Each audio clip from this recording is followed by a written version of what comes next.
Hold your dragon claw. Alright, continue. Anyway. I'm just shouting things now.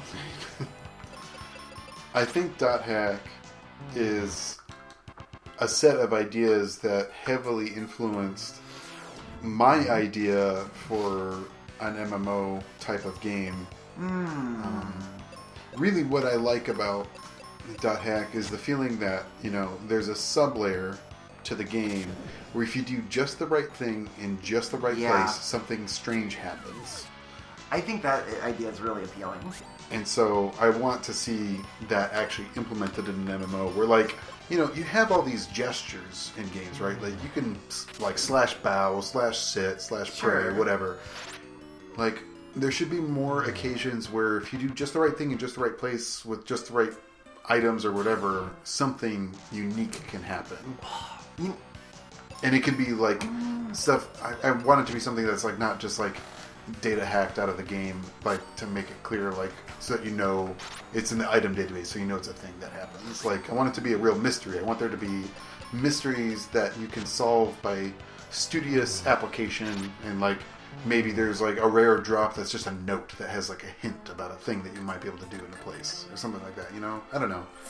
I love that idea. And it, because I'm a giant nerd and I loved Planescape in the 2000s. Yes, Planescape is also a heavy influence on this as well. Right, well, the idea that in Sigil, the City of Doors, everything was a portal, and you, anything could open a portal at any time to anywhere, Yeah, but it gives, it's, suggestion of, infinite variety, you know what I mean? And how cool would it be if it kept, if it was evolving, you know what I mean? It was part of, a patch mechanic.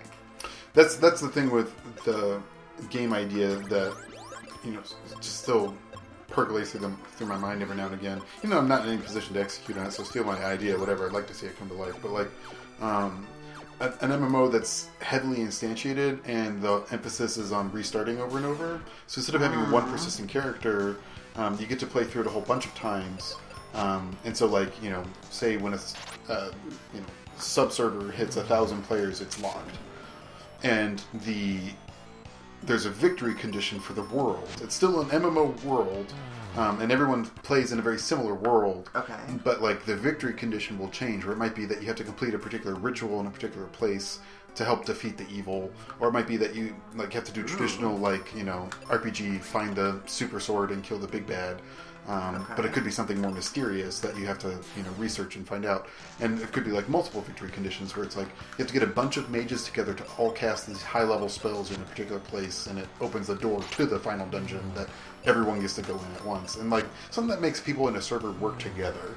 I like that idea. And to complete, different, not necessarily procedurally generated, but just a lot of different requirements, and you do one of them one time, and then you go into your next server game, and it's something completely different, and you won't have any idea what it is until you found some things to give you a hint.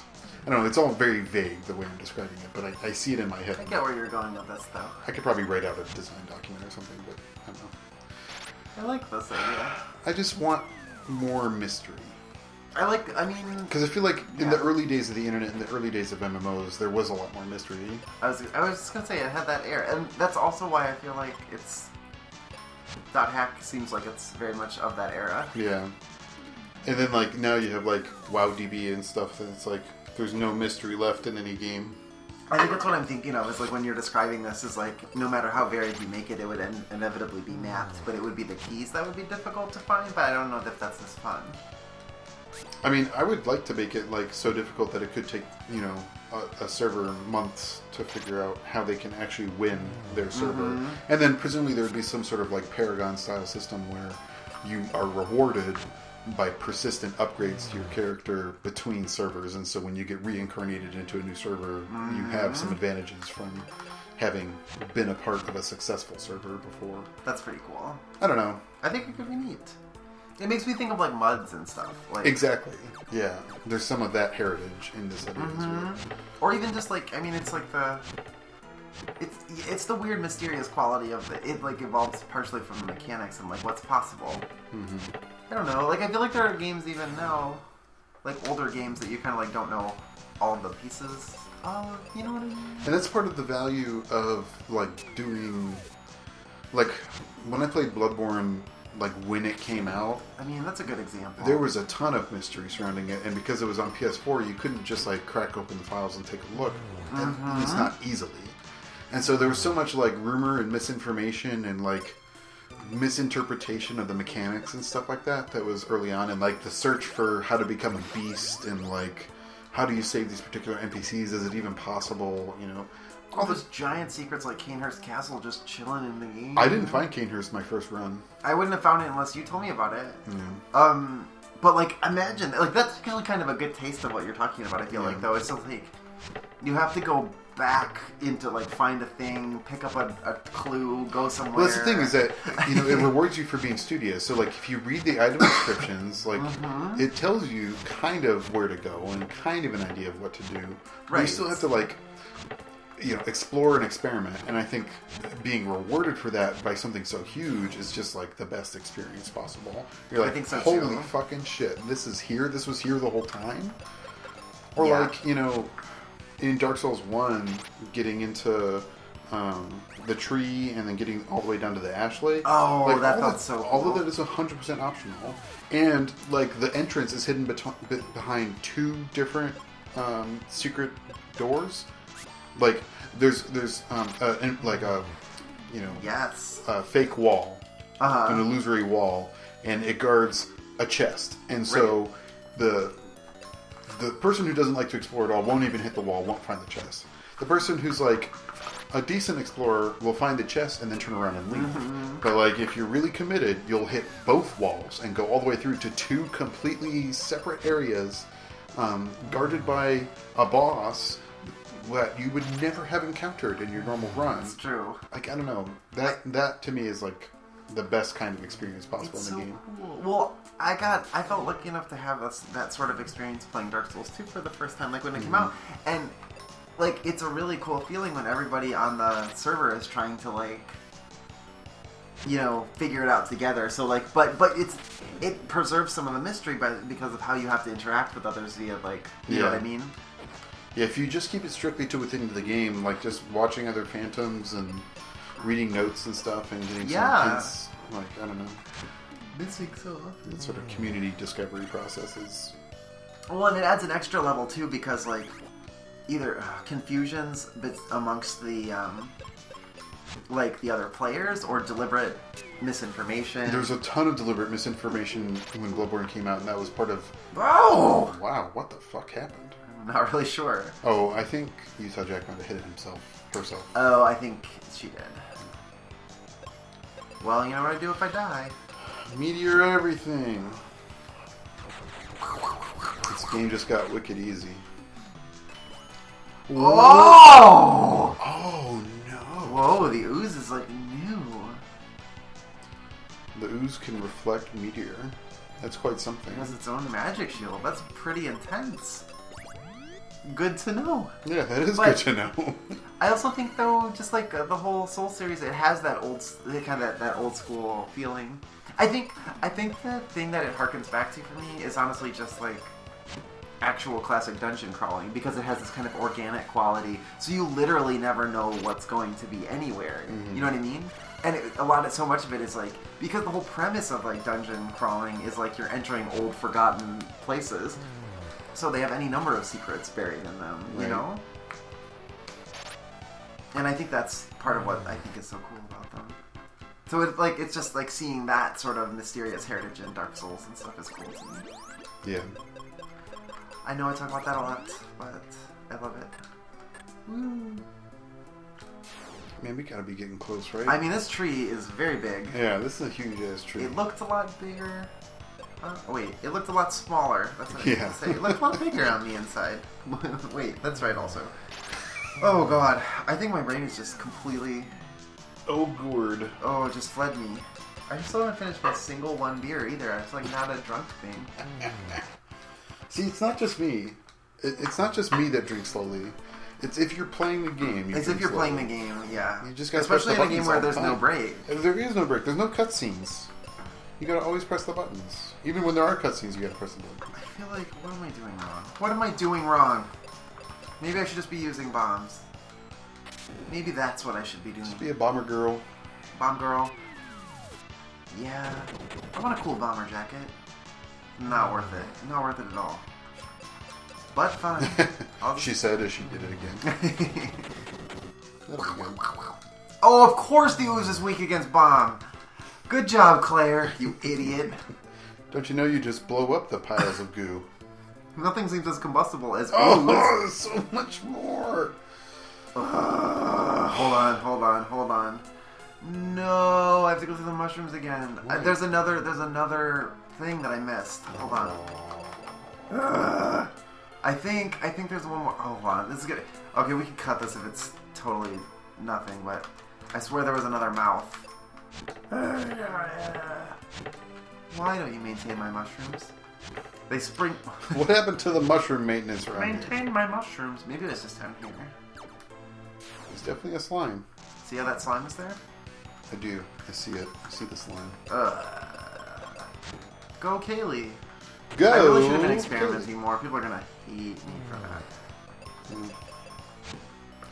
They hate us every time we do anything that's not perfect. I'm just rolling through it my own unique way. Oh, that's just plain silly talk. We don't need that. Did you go through that door below? I think it just goes outside.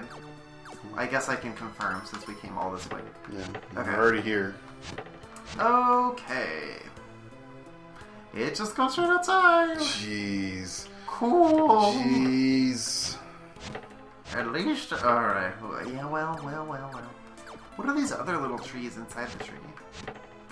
I don't know. They look like They're tree bones, perhaps. stumps. I don't. They're the bones of a tree. And its organs are living ooze. Ugh. Claire's favorite things. Living ooze. Living ooze bones. Yep. Ooze bones. Ooze bones. Ooze bones is these. It's a Ooze bones. You left Whose these on the bones are floor. these? Whose bones is these? whose bones is these? Whose bones is these, huh? Yeah, There's a skeleton of bones out here. Alright, we know about your fruit preferences. Okay. Do you like vegetables? Yes. What vegetables do you like? Start naming some vegetables and I'll tell you what Corn. I think. I like corn. Green beans. These are classic Midwestern vegetables, so yes. Yeah, I'm starting with these your are the ones basics. we grew up. Yeah, for. yeah. I'm not saying they're my favorite. I'm just saying that they were the ones that we ate growing up. So. Peas. I don't mind peas, but they're not my favorite. Broccoli. I like broccoli. Cauliflower. Broccoli and cauliflower, I both have to like. I like them chopped up more than I like them like in big tree form. You know. Yep, I do know. Like, I don't like biting into a huge chunk of broccoli or cauliflower. But I do like putting them in, like, things. But I a lot of things I like to eat, I cut them up into smaller pieces, because I'm a baby. But it's just, like, it's easier. See, I love shoving the big thing in my mouth. You heard it here first. No, I know what you mean, but that's part of why, like, I ordered Hunan chicken tonight, and it comes with like full, huge pieces of broccoli. I don't like that. I don't even like eating the tofus though, like when they're in big form, because I like cutting them up. For me, when I'm eating food like that, I have a very specific approach to eating it, whereby I have to ensure that the rice to protein component on each bite is equal. Yeah, it's neurotic. Well, I'm nothing if not neurotic. So, yes, it's true. And I kind of have to balance it out so I make sure I end with enough protein for every bite if I can. That's why I have to eat it on a plate and I don't like eating out of the tub because I have to cut the tofu. Oh, man. I have a lot of problems, Ryan. Let's just be serious right now. See, I have sort of a similar but different problem, especially growing up, where I had to eat all my food separate and I had to save the best for last. So what that meant was like identifying the perfect morsel of a food, but not mixing it with anything else on the plate. So can you give us an example of what So you're like, talking about? the foods don't touch, right? Okay. And like, I understand, especially if you're coming like gravy or something like that. Or like something like juices between foods mingling. oh, Or it'll be like dry corn touching dry ham. yeah, it would be like that. I don't know why. What? Okay. I'm not like that anymore. I don't give a shit anymore. But like, Okay. Good. but like, take your example, ham. You have a slice of ham, right? Slice of ham. There might be like the sort of rind. There might be a little bit of fat on some edges. Mm-hmm. There might be like a sort of fat separation It's layer his spooky between. laugh.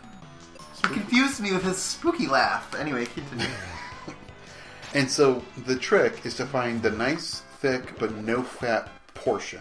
Level up. Identify that, separate it, set it aside, because that's the last piece you're going to eat because you want to save the best. So you had to before choosing the ham on your plate, you had to make sure it was the optimal ham. Yeah, and if there's a protein and a couple sides, you got to pick the thing that is your favorite, right? Okay. And save the best piece of that for last. Okay, I can dig this. But process. so you got to kill the corn or whatever first, and maybe there's some mac and cheese on that plate, so you got to kill that too. And then your last bite of the meal is going to be the perfect piece of ham. I kind of follow a similar process to this day. I gave it up. And more variable, but I will tend to. That's why I tend to eat like my fries first. And then, as an adult, I've had more of the existential crisis of like, why would I save the best for last if I just like have a heart attack after this bite? I want to make sure the good bite. That's pretty intense. So. Okay. A morbid approach to eating, but an effective one. Every meal is a reminder of death. It's an memento mori. Oh, get out! Get out of my home. You're welcome.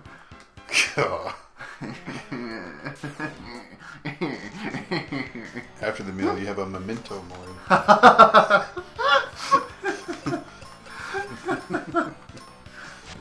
After you finish your first course, you ask if you can have some memento more.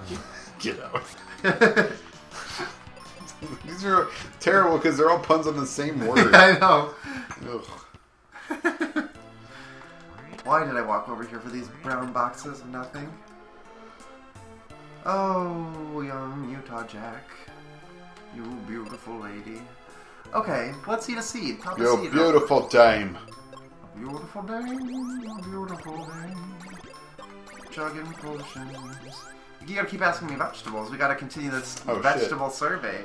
Oh my come god. on! This one's endless. It's endless. Jesus. Maybe I should try bombs on the skeletons. I feel like they were weak against the claw, but I don't think it actually said anything. I don't think so. Watch out! I want you to hear them say "spooky laugh." That did nothing. Yeah, that was garbage. That starts with headbutt. Okay, we get it. I will never not laugh at headbutt when written out. I'm waiting for it. Nope, No, he just headbutts for days. Okay, I'm just making sure I'm doing a conscious scan here. How do you feel about zucchini? I like zucchini. I'll eat it in I don't. A lot of them. Tracy won't eat zucchini. Like even if it's in things. I don't know. She just doesn't like zucchini. I like zucchini. I grew up eating zucchini. I think I like zucchini. That's like one that's you mixed sliced zucchini, like sautéed or whatever. Yeah, you put it in you put it in a lot of things, right? We always had it just like as Spooky a vegetable laugh, damn side. Sword. Standard. Doom powder. Doom powder. That's That's the one that gets you. It's like the Mummy. They just like scrape some of themselves off on you. Oh, gross. Spooky laughs. You saw it. I You saw saw it. it. You I saw saw it it here. that time. I like that spooky laugh doesn't cause you fear or anything. It confuses you. Like, how is the skeleton laughing when it has no lungs or vocal cords? Yeah. Have you ever seen The Last Unicorn? Nope. It has a drunk skeleton in it. Drunk? Yeah, it's a How little. does a skeleton get drunk? I don't. Wouldn't it just right through? They pretend to get him to talk. They give him this empty bottle of wine, and he's like, that tastes like wine. Clunk, clunk, clunk. It's the best. Or something like, that's wine. And this is in a movie entitled The Last Unicorn. It is. It's deep in the Evil King's castle. Ah. It's an animated movie from the 70s. It's got a crazy cast, like Jeff Bridges doing one of the voices. Man, that was the other thing about Independence Day. Like, everyone in that movie is famous. Like, everybody. It's true. Ron Howard's dad is in that movie. Robert Loggia was in that movie. Yeah. Bill Pullman. Is Bill Pullman still in things? Yeah, every now and again. Okay. Maybe he's just resting on his I mean, he's Independence not Day laurels. old. Well, I guess that's true. He's getting up there anyway. Let's see, how old is Mr. Pullman? I suppose, you know. He's probably in his 60s. Robert Loggia had to be that old. Yeah, he was crazy. You know, and he was in there. Independence Day is still his first listed credit on IMDb. Bill Pullman. Really? Yep. What else was Bill Pullman in? He is 62. How right was I? You were right on. Tell us more about Bill Pullman's filmography. His second credit is for Lost Highway. Okay, yeah, that's what I know him from. And then a bunch of shit. Oh. Here's like an action movie from 2014 called The Equalizer that I've never even heard of. Is that Denzel Washington? How do you know that? Yes, it is Denzel. I don't know. While You Were Sleeping? That I don't know. American Ultra? I heard about that. I thought I wanted to see that. I feel like that was something you wanted to see. Yeah. Just because I like dumb shit. Oh, maybe I forgot about spells. I'm an idiot. Let's try arrow on these jerks. Arrow? I-A-E-R-O. Oh. I-arrow. Of course they're weak against wind. You Claire, you dumb. How is a skeleton weak against wind? It's not something that's intuitive, right? It doesn't make any Defend fucking sense. It just goes right through them. Right. They're made of bones. That's stupid. If you will. There's lots of monsters in this tree. Who put all these bones in the tree, Ryan? I think one of the things about Bill Pullman is that he ended up doing a lot of direction as well. Oh, what did he direct? Television? Films? Oh, no, just kidding. He did two things. Oh, I was going to say. Wait, what? I don't understand. What? Oh, I misread something. Never mind.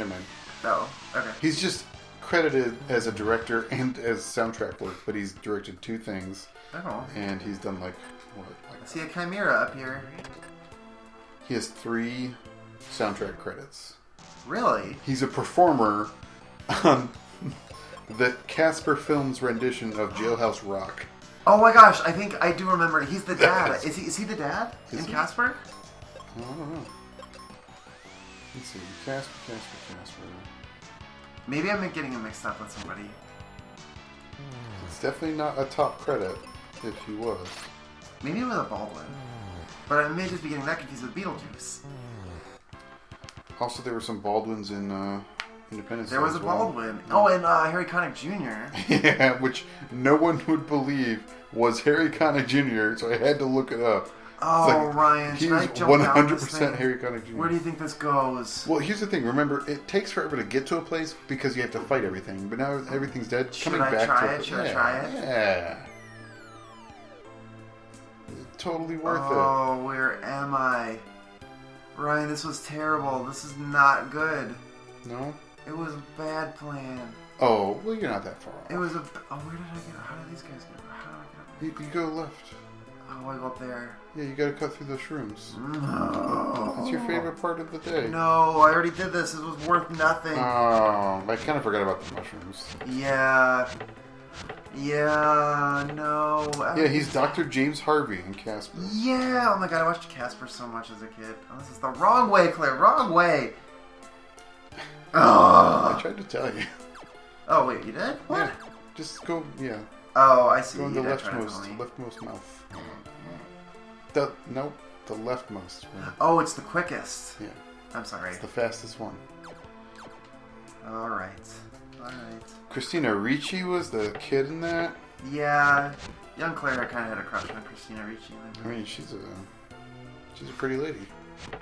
She was like a... I mean, she was like a kid. I was a kid. She was like a cool... That's the thing girl. is that you grew up with her. Right? Yeah, exactly. So it was always age appropriate.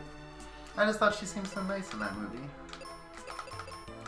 As a wee Claire. Yeah, I mean, this cast for Independence Day is insane. It is pretty nice. Mary McDonnell, Robert Loggia, Randy Quaid. Robert Loggia is also in Lost Highway, by the way.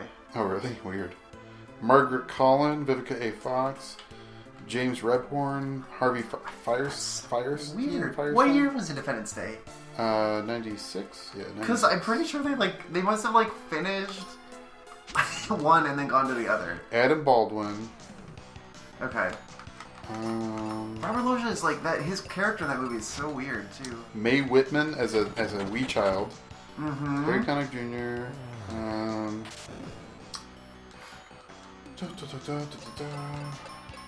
There was other people. Who plays the first lady? Mary McDonnell. Oh, right. Yeah. Okay. Man. This is a shitload of people. Wayne Wilderson, who is best known for his insurance commercials, I think. Oh, really? At this point. Ryan, you've never seen Lost Highway? No, I don't think so. It's a Lynch movie, but there's like this scene where someone, I think, like cuts off or speeds past Robert Loggia in a car, and like his limo pulls over. Oh, how do I get out of here? Oh no! How do I get out? You're trapped forever. Am I really?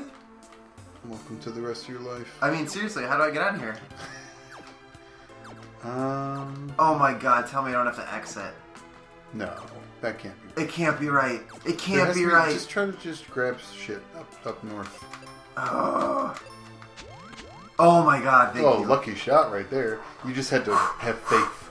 Oh, that was so scary though. Okay, it wasn't that bad of a walk actually. Yeah. But he like, I don't know. It's like this whole scene where he like beats some guy up with a gun, and he's like, "Are you ever gonna speed again? Go home and read your car's user manual." What? It's like the ultimate road rage scene. You'll have to see it. Okay, Ryan. I think we got to talk to this chatty lion. Like he's like, "I'm not lion." That's definitely a chimera. I'm a lion. But the lion part's talking. The goat is looking very sheepish. Right? The sheep is looking very goatish. We're working on it. Oh, that's like it's Gidrah! How weird that we saw the palette swap before we saw the actual boss. Ryan, but it's Gidrah, the three-headed space? It's Gidrah, yeah. It's Gidrah himself. Also, that's just great. That's just lovely and great. Alright. What's your plan here? You gonna Medio? I'm gonna Medio, and then I'm going to Arrow also. Meteoro. Woo! Even though the spells never seem to work on the bosses. I love that goat face, though. Because it just looks like it told a hilarious joke. I love that goat face. Oh, you know what? You know what the thing is? What's the thing? Paragas! Also, hold on one second. Oh, yeah, get a pick. Gotta get a snip snap of this. Hello. And welcome to the mid-boss battle beer update. Ryan and I are now drinking Deadeye Jack, an ale for outlaws, a porter. By Lonerider Brewing Company. Yes, we're gonna drink it from a can. A little bit away from the mic, or not. You gotta get that classic beer can sound, Ryan. Clinky clink? Clonk? Tonk. It's smoky and flavorful. It's roasty. And now, we return you to your regularly scheduled Gidrah fight. I don't remember how much damage this did. Well, it was split up before. Oh, it works pretty well. Well, that's quite a bit. Gidrah attacks with 3 heads. And he hit 3 times. So he did. Kaylee's not contributing much. She's paralyzed. Yeah. It's not her fault. Well, kind of. I mean, she just needs to snap out of it. Okay, let's heal. Oh, let's heal Kaylee if possible. Gloop. Oh. Good. Cool. Good. The status effects are pretty wild in this game. They're brutal in this game. That's fine. That's fine. Oh, good thing we got that. I hope we didn't miss something. We didn't. You don't think we missed armor or anything? No, I don't think so. Okay. I think it's just a hard boss. No, I just mean I just worry in general that we missed something. I mean, I can look for you. Okay, yeah. Where's my? I left my iPad somewhere else. I have to go get it. Okay, no worries. At a later time. Let's see. We'll try Meteor on him. It's a much more satisfying spell effect, and it does more. The goat dies first. I know, he just looks kind of bummed and serious. What I was gonna say though is I realized that is not actually the goat didn't have his mouth open like he was telling a joke. It was his beard. I didn't really see that when you were saying it before, but I didn't feel like saying anything about it. It just looked like a poorly drawn goat. I hope somebody sees that. Is a chimera traditionally a dragon, goat, and a lion? It is a lion, a snake, and a goat. A snake. So that's okay. It's just a snake with a lizardy sort of frill. Yeah, it's a liberal take on a snake. Yeah. Snake take, if you will.